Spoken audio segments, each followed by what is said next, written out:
क्या आप जानते हैं, एक समय ऐसा भी आया था जब चांद की रोशनी धीरे धीरे खत्म होने लगी, धरती अंधकार में डूबने लगी, वनस्पतियों और औषधियों का रस सूखने लगा और संपूर्ण सृष्टि विनाश के कगार पर पहुंच गई। और तब शिव को स्वयं प्रकट होना पड़ा। क्यों? आइए सुनते हैं सोमनाथ ज्योतिर्लिंग की दिव्य कथा। प्रजापति दक्ष, जिनकी 27 सुंदर पुत्रियां थीं।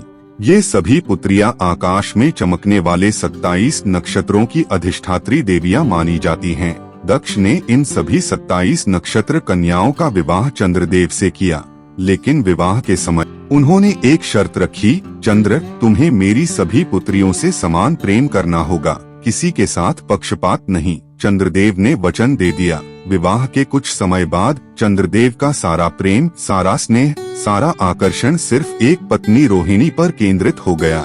रोहिणी अत्यंत रूपवती, सौम्य स्वभाव वाली और बुद्धिमान थीं।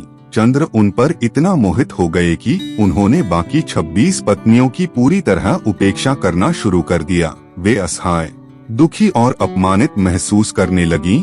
अंततः वे स्वयं अपने पिता प्रजापति दक्ष के पास जा पहुंची। दक्ष क्रोधित हो उठे। उन्होंने चंद्र को बुलाया और कहा, चंद्र, तुमने मेरा वचन तोड़ा, अब मैं तुम्हें श्राप देता हूँ। तुम्हारा सारा तेज, सारा प्रकाश, सारी कलाएं और सारी सुंदरता धीरे धीरे क्षीण हो जाएंगी।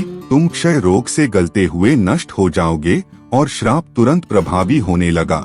हर दिन चंद्र का प्रकाश कम होने लगा, धरा अंधकारमय होने लगी, वनस्पतियों में अमृत रस सूखने लगा, आयुर्वेद की औषधियाँ अपना प्रभाव खोने लगीं। संपूर्ण सृष्टि का संतुलन बिगड़ने लगा। देवताओं, ऋषियों और मनुष्यों में भय फैल गया। अगर चांद ही लुप्त हो जाए तो जीवन कैसे बचेगा? चंद्र स्वयं निराश और भयभीत हो गए। अंत में चंद्रदेव ब्रह्मा जी के पास पहुँचे। उन्होंने विनम्रता से पूछा, भगवान, क्या कोई उपाय है? क्या मेरे तेज को बचाया जा सकता है? ब्रह्मा मुस्कुराए और बोले, हाँ, उपाय है। चंद्र, तुम गुजरात के प्रभास क्षेत्र में समुद्र तट के पास जाओ। वहाँ भगवान शिव की कठोर तपस्या करो, वही तुम्हारे दुख हर सकते हैं।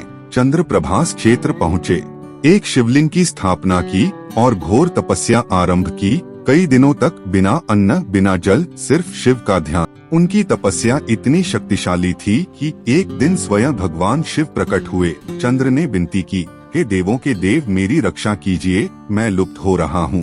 भगवान शिव ने कहा, चंद्र, मैं दक्ष के श्राप को समाप्त तो नहीं कर सकता, क्योंकि वह धर्म से दिया गया है, लेकिन मैं उसका प्रभाव कम कर सकता हूँ। और फिर शिव ने वरदान दिया, तुम कृष्ण पक्ष डार्क फेज में धीरे धीरे क्षीण होते जाओगे, लेकिन शुक्ल पक्ष ब्राइट फेज में फिर पूर्ण होकर जगमगाते रहोगे। यही कारण है कि आज भी चंद्र घटता और बढ़ता है।